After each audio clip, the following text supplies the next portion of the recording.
Hi, I'm Laura Geis, author of the Homeschool Toolkit and founder of HomeschoolAdviceOnline.com. Welcome to Homeschool Advice with Laura Geis. This week's episode is entitled, What About Me? This week's question is, I spend all day taking care of everyone else's needs. What about me? Well, I think we all get into that rut sometimes where we're just giving to everyone else, the kids, the husband, the parents, the friends, the community activities, our church activities, that there seems to be no time left over to focus on ourselves and what our needs are. So this week I'd like to share with you 4 strategies for taking care of yourself. Strategy number 1 is get rid of the guilt.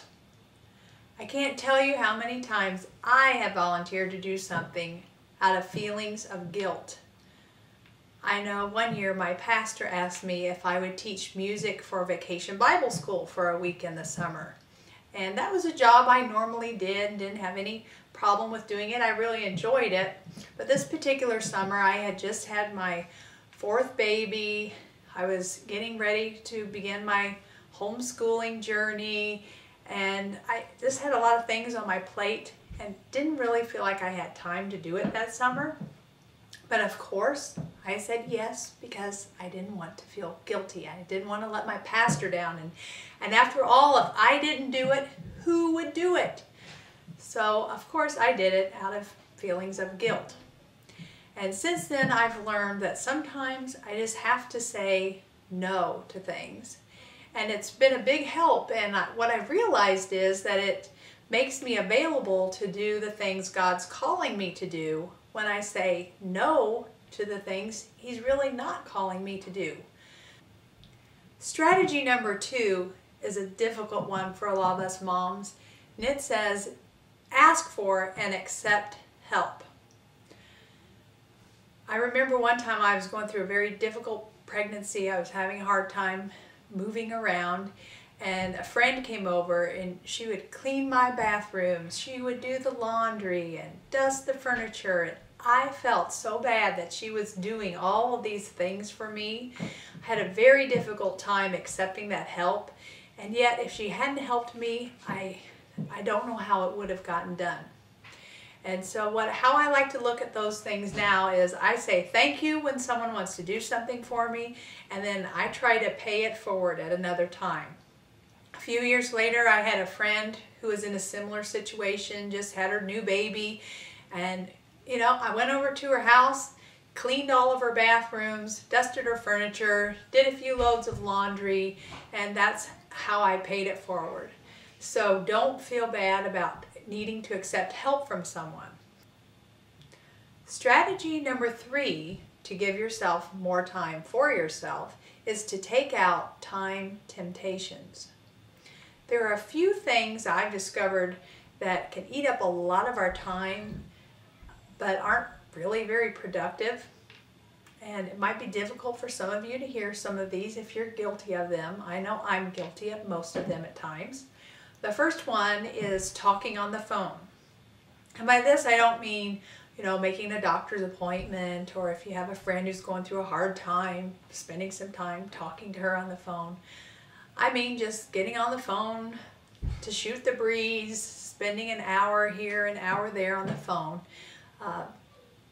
One thing I like to do is use my answering machine to screen calls, because I have some friends who know I'm busy, they know I'm trying to homeschool, and I can answer the phone and they'll ask me their question very quickly, I'll answer, and we're off the phone. I have other people who call that I know if I answer the phone, it's going to be 20 minutes. Even if I say I've really got to go, well, they just have to tell me one more thing. So I know that's really going to eat away at my time.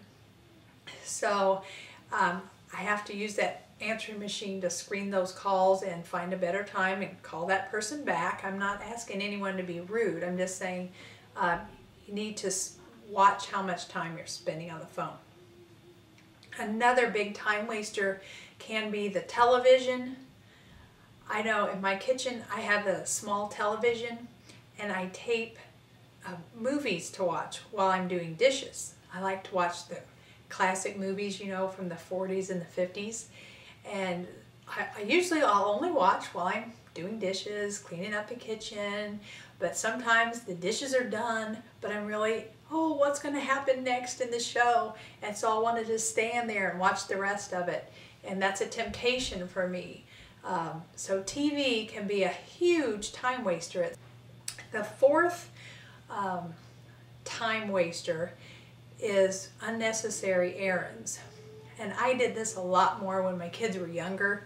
You know, if we'd run out of milk, I'd think, oh, I need to go to the grocery store. And I would drop everything right then to go to the grocery store. And I think secretly I just wanted to get out of the house for a little while. So I would make up excuses, you know, I need to go here and I need to go there. But as I started getting more kids enrolled in my school, my household became busier.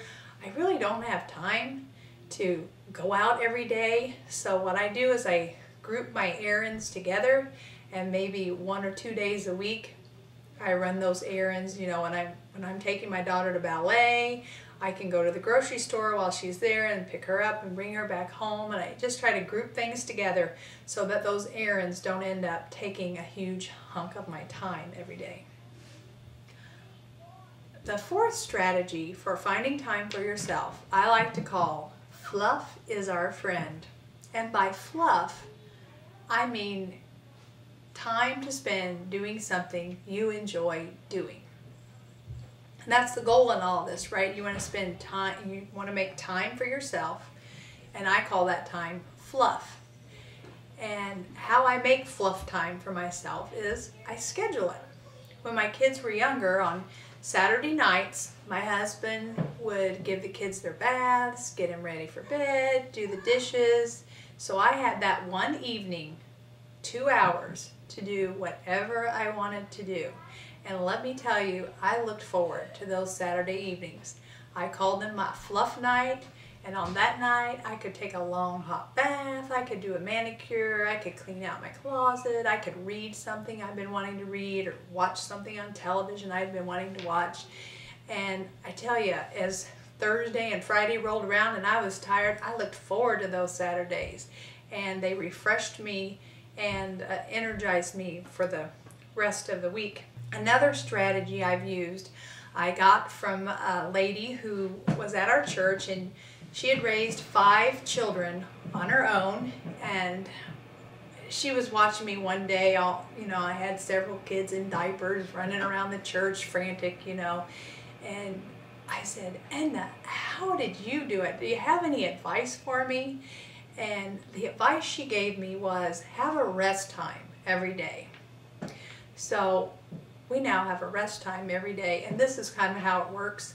In the middle of the afternoon, I separate the kids. They all go to their own rooms. When they were little, it was, the baby would go down for a nap. The other kids would go to their rooms. I would turn on some soft music. That would last about 20 minutes. And everyone had to be quiet and read or listen to the music, take their naps, whatever. It was just quiet, rest time. And during that time, I could do whatever I wanted. Sometimes I would eat a little snack or get a little exercise, or most of the time when I had young babies, I would lay down for those 20 minutes. I set a timer to wake myself back up because I always fell asleep. But it was just a good time that I had every day to do something that I needed to do to get through the day. And I'm telling you, those little cat naps saved me so many times. So I hope some of these strategies work for you. I know it's very difficult, especially when your kids are young, to find time for yourself and to not feel guilty about having that time for yourself. But I encourage you to do it. Put a little fluff in your life. I hope that these tips help you. If you'd like more time management tips, pick up my book, The Homeschool Toolkit. You can find that on www.homeschooladviceonline.com. Look forward to seeing you next time.